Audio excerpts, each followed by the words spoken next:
Alright guys, this is going to be the last video for college algebra.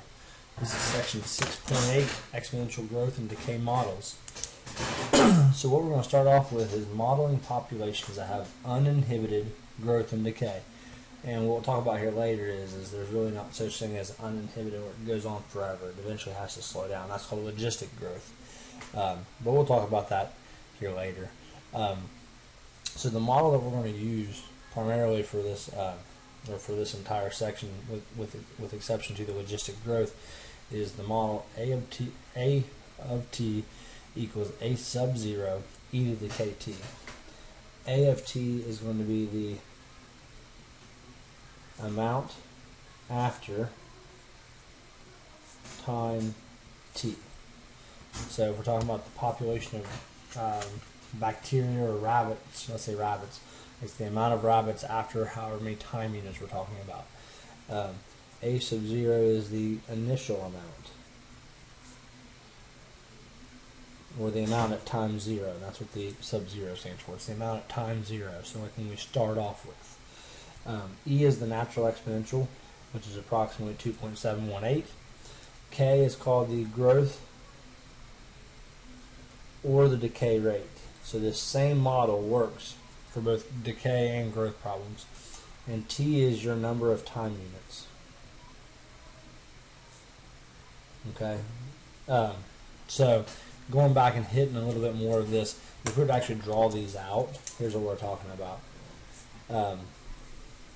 A sub 0 is the initial amount. So if we were to look at a population growth, A sub 0 is going to be your y-intercept. And let's say we end up having a population that's growing. For example, like let's say rabbit population in a given area.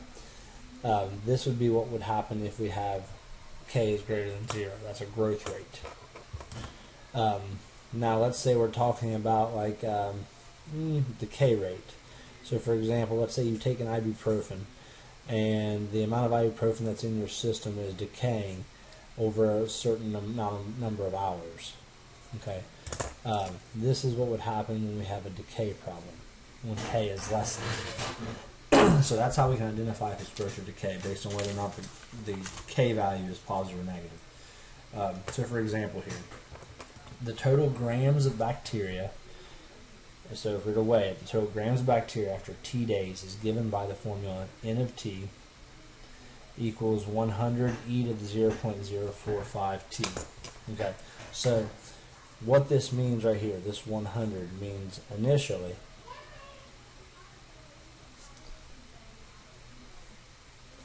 there is 100 grams of bacteria. Okay, and then so that's what the 100 tells us. That's what A sub 0 is. A sub 0 is 100. And then notice we have K is 0.045. Well, that's a rate, so we can convert that to a percent. That'd be a 4.5%. Now, the fact that 4.5% is positive tells us that the amount of bacteria is growing at a rate of 4.5%. So you don't need to actually do this for any of the homework, but let's just say we have our time in days, because it says after t days, and this is going to be our number of bacteria in grams. So what this is saying is we're starting off with 100 bacteria and it's growing at a rate of 4.5% per day. Now, if we want to answer a little bit more specific questions, we're going to bring in a little bit more of an algebraic concept. So for example, like what if we want to know what is the population after 5 days?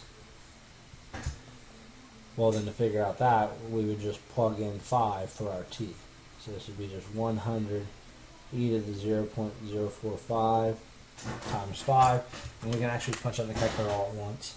So 100, and then the e is the second command for the natural log, and then in parentheses 0.045 times 5. It's important that you put the 0.045 times 5 in parentheses. That way it raises it all to that entire power. Otherwise it might just raise it to the 0.045 power and then times that answer by 5. So we get approximately 125.23. So if we start off with 100 grams of bacteria, then after 5 days we would expect, if it's growing at a rate of 4.5% per day, after 5 days we would expect approximately 125 grams of bacteria.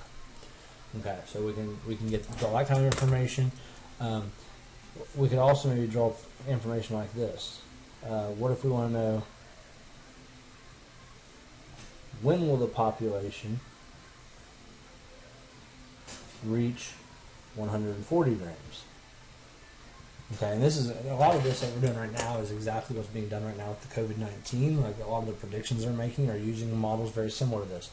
It's like, when will the population reach 140 grams? It'd be very similar to like, when can we expect there to be 10,000 infections, or so on and so forth. So in this case, it's giving us the number of grams of bacteria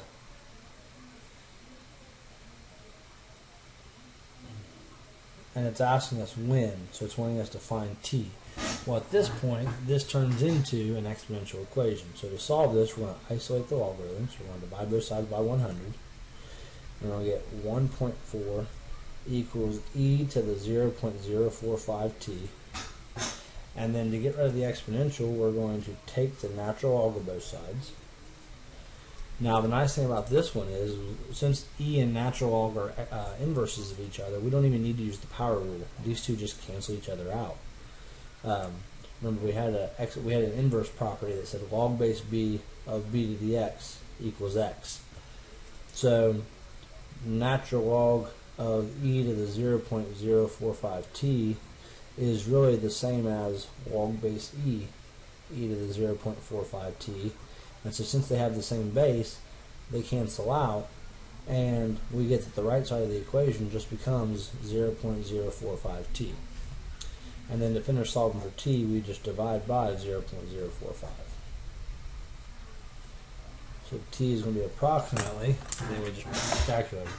Natural log of 1.4 divided by 0.045 gives us 7. Well, just write that 7.5. Okay. So when will the population reach 140 grams? After approximately 7.5 days.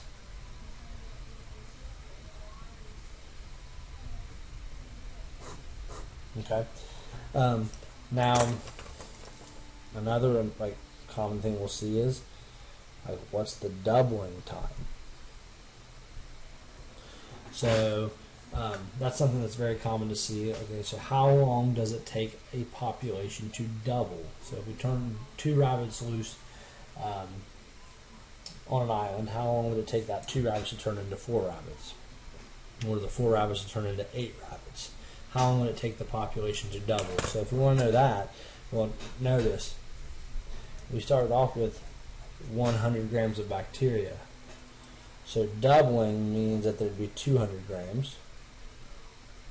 And it's asking us to solve for t.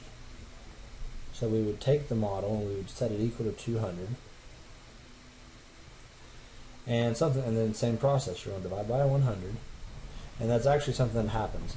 This would be 2 equals e to the 0.045t. And since it's always going to be double, if it's doubling time, this will always be 2. So the next step will always be the natural log of 2 equals, when you take the natural log to the other side, it'd be just 0.045t. And so then we get the natural log of 2 divided by 0.045 is our answer. Okay, and so actually there's a formula for doubling time, which says it's going to be the natural log of 2 divided by whatever k is, whatever the growth or decay factor is. That's a generic formula for doubling time. So if we do natural log of 2 divided by 0.045, we get 15.4. So if we start off with 100 bacteria, 15.4 days later, we'd have 200 bacteria. And then 15.4 days later, we'd have 400 bacteria. And then 15.4 days later, we'd have 800 bacteria. And then 1600 bacteria. And then 3200 bacteria. Okay, and this is what we're talking about, uninhibited growth or decay, in this case growth. we're not increasing by a constant amount, we're increasing by a constant multiple. Okay, so we're multiplying by 2 every roughly 15 days, which is why it grows so fast, because every time it grows, the amount that is growing is dependent upon where it was on the previous cycle. Okay, so that's one example where we see exponential growth and decay, specifically uninhibited growth. The next thing I want to go over is how we can actually use this and create a model. So how can we create a model? So for example,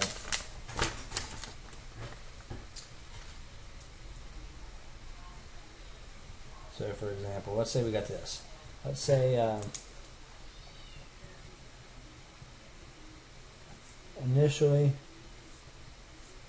there is 500 bacteria. 1 hour later, there is 800 bacteria, and we want to know how much bacteria after 5 hours, or after 5 hours, yeah.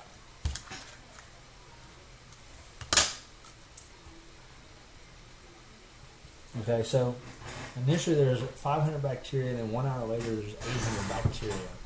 So what we're going to do with this is we're going to say, we're going to start off with the model, the amount after time t equals the initial amount e to the kt. And it says initially there's 500 bacteria. So we know that the amount after time t is going to be 500 e to the kt. Well, we have to know what this growth rate is. So that's where the second line of information comes into play. This is like an ordered pair. 1 hour later is our time, and 800 is our amount at that time. So what we're going to do is we're going to replace the a of t with 800, and we're going to replace the t with 1 for 1 hour later. And then now we can see that the only variable left to solve for is k, so we're going to solve. So we're going to divide by 500, and we're going to get 1.6 equals e to the k, and then we're going to take the natural log of both sides. And once again, remember guys, the natural log and the e cancels, so we get that k is the natural log of 1.6, which is exactly what we need to solve for. We don't need to do any more work after that. So if we do natural log of 1.6, we get 0.47. 0.47. Okay, so this would be a 47%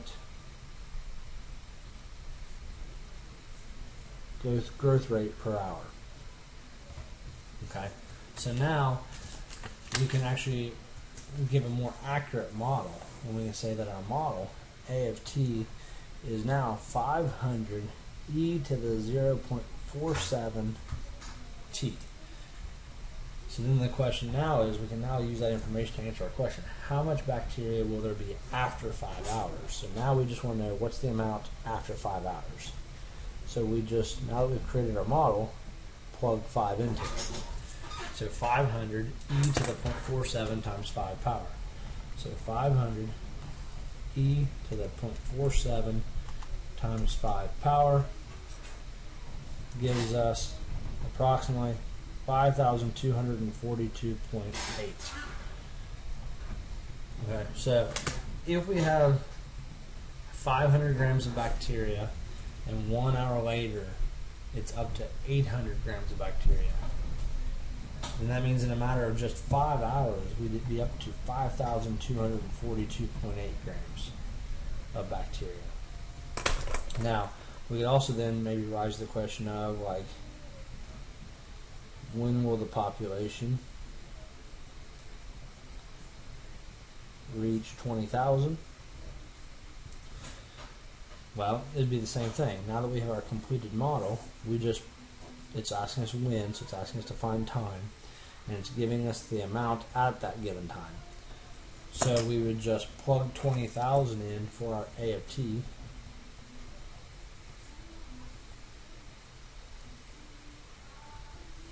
And then we just solve from here. So we divide by 500. And we get 40 equals e to the 0.47t.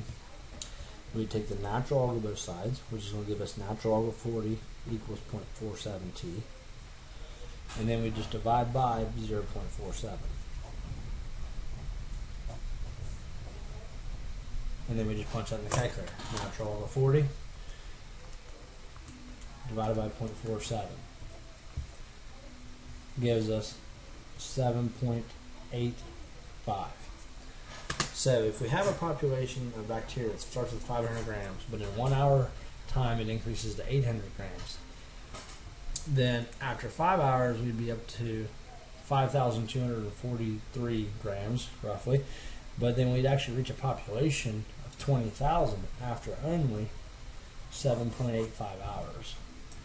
Okay, so the population of the bacteria would grow to 20,000 in less than 8 hours. Alright, so that's another one we can use where we actually create a model to simulate a situation. Another one that we see is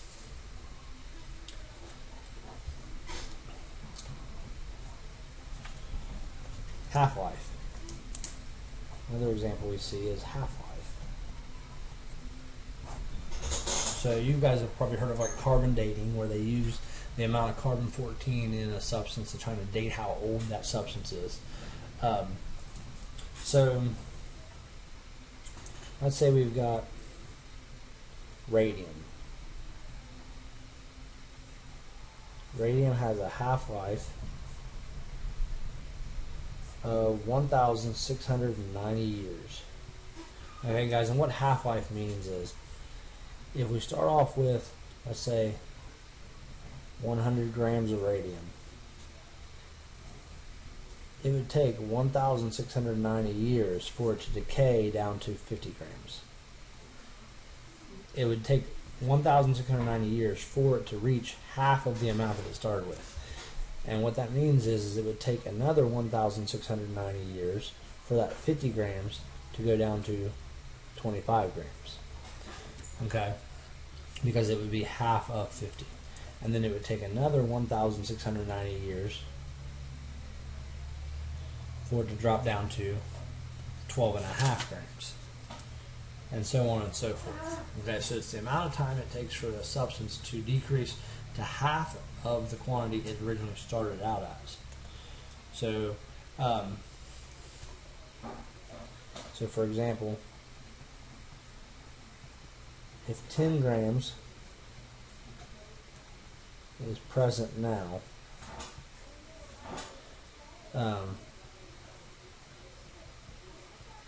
how much will remain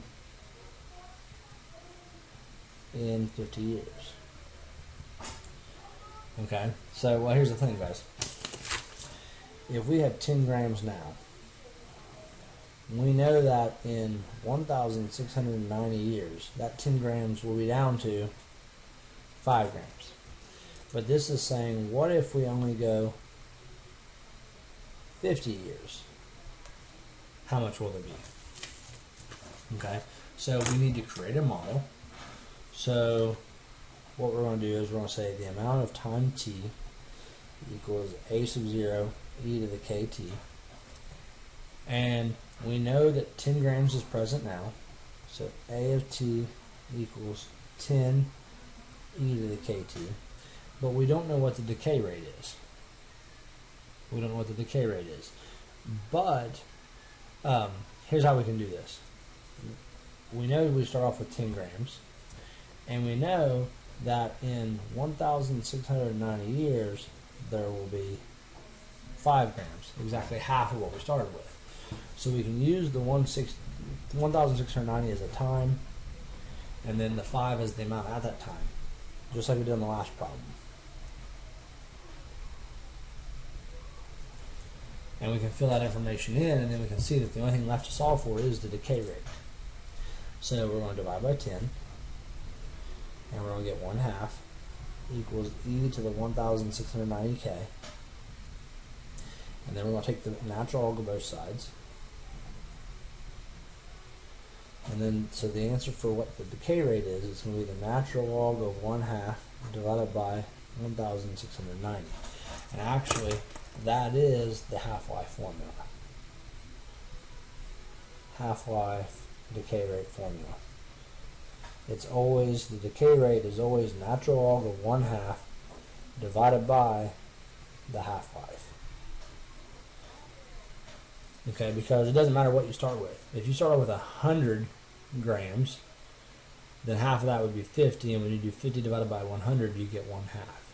Okay, so what's inside the natural log will always be 1/2, and then you'll always be dividing by the number of years it takes to get to that half-life. Okay, so when we punch this in the calculator, natural log of 1/2 divided by 1,690, we're going to get negative 0.0004. Okay, so, and then as a percent, what that would be is that'd be 0.04% decay per year. And that makes sense when we're talking about the fact that it takes 1,690 years for it to decay to exactly half the quantity. So now we have a more accurate model. We have a model that we can work with now. A of t equals 10 e to the negative 0.0004 t. And this is the model that's used to represent, if we start off with 10 grams of radium, and radium has a half-life of 1,690 years, then our decay rate's 0.04% decay. And then now, going back to what the question originally asked was, it said, how much will remain in 50 years? So how much in 50 years?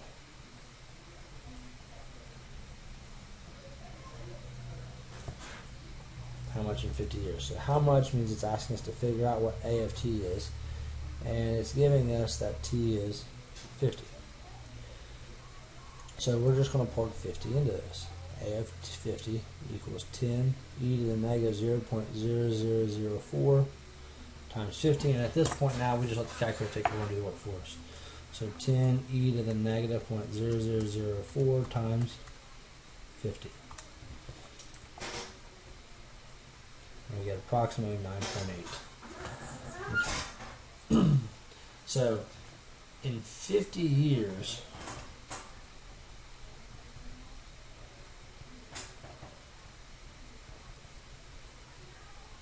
the amount of radium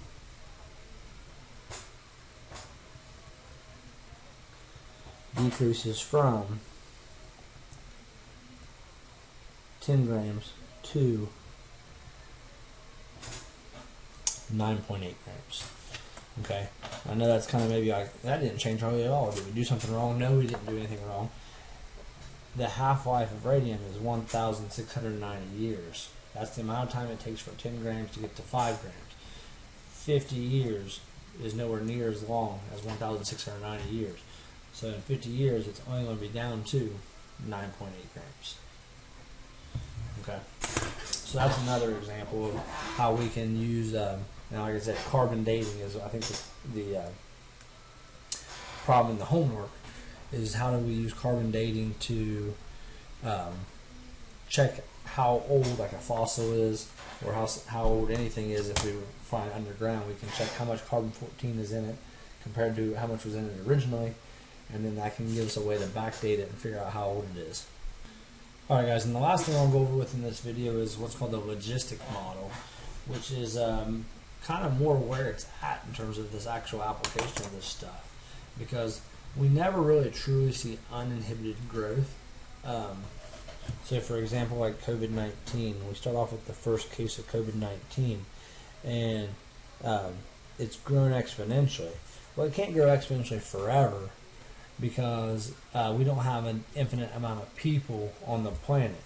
So there's this cap, and this is called the carrying capacity.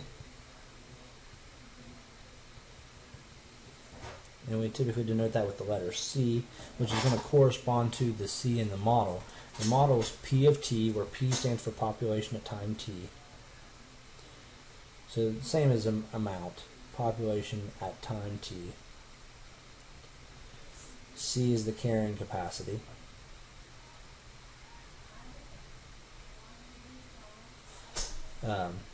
And B is the growth rate. Now it's a little odd because it's negative, but a negative B would indicate still growth rate. Then T is obviously your time, and A is a constant that can be solved for to create the model. Just like, but it doesn't necessarily tell you the initial value. That's a little bit more tricky than that. But anyways, what happens is it starts out growing exponentially, but as we get closer and closer to the carrying capacity, the growth slows down and it eventually tapers out at the carrying capacity. And that's what we typically see. This is called the inflection point, and it's usually half of whatever C is. And that's kind of the goal of what we're looking for with like the COVID-19. When we see the point where the rate is not growing as fast and the rate starts slowing down, and that means that we typically have hit the inflection point. And since it's half the carrying capacity, then once we've hit the inflection point, that means that we should be at a roughly half of the total number of infections we're going to see in a given area. But let's just say, let's say example. We're not going to dive too deep into like creating a model with this. That's a little bit beyond the scope of what this class needs to be. This is going to be just more of a, if you're given a model, how can you work with it? So here's an example. So let's say we turn fruit flies are placed in a milk bottle.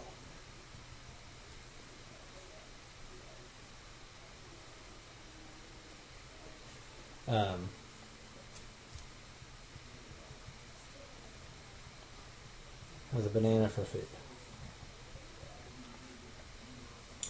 Alright, and let's say that someone else has already ran this study and they found this model, 230 over 1 plus 56.5 e to the negative 0.37 t.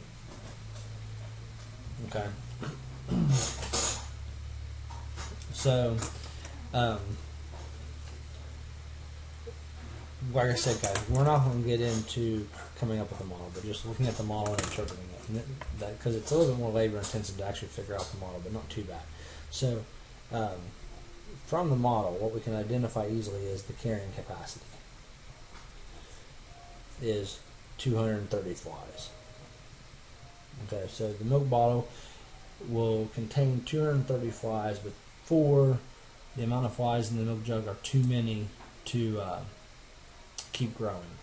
So the carrying capacity is 230 flies, and then the absolute value of negative 0.37 is positive 0.37, which means it's a 37% growth per day. Guys, I forgot to put that up here. P of T equals 230 over 1 plus 56.5 e to the negative 0.37 t is the population after t days. Okay, so this model is used for days. So it's a 37% growth per day. Now, what was the initial population? The initial population is not given in the formula. The initial population has to be solved for with a logistic model. Okay, so initial population means time equals 0. So what we're going to do is we're just going to plug 0 into this. So 230 over 1 plus 56.5 e to the negative 0.37 times 0. Now this is going to be 230 over 1 plus 56.5 e to the 0 power. That's 230 over 1 plus 56.5 times 1, because anything to the 0 power is 1. And then that's 230 over 57.5, which equals 4. So initially,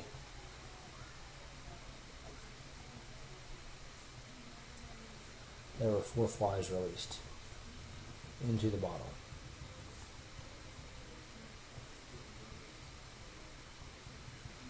Now, guys, typically you say, well, why do we need that? Because wouldn't we know that if we're conducting the experiment? Yes. Like I said, if you know this piece of information, you can then work this in reverse to create the model, which is then going to allow you to solve for the 56.5. But like I said, we're not going to get into that today. So we know the carrying capacity is 230 flies. So let's say, when will the population reach, or let's do this. What will the population be after 5 days? After 5 days. So what we're going to do on that is we're just going to take the model and plug 5 into it. Population after 5 days is 230. 1 plus 56.5 e to the negative 0.37 times 5. And you can type this in the calculator all at once, and you could even maybe be better off to just kind of work it backward.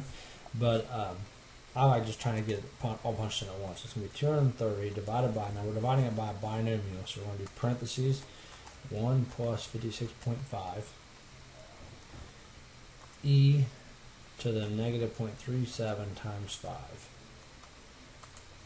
Close parentheses, and we get 23.3. Okay, so, or we'll just say approximately 23. So after 5 days, there'd be approximately 23 flies.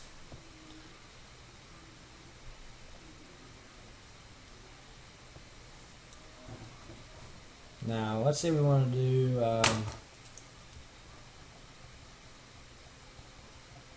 when will the population reach half of the carrying capacity? Well, we know the carrying capacity is 230. Right. Half the carrying capacity is 115. And it's asking us to find when. So it's wanting us to find the time.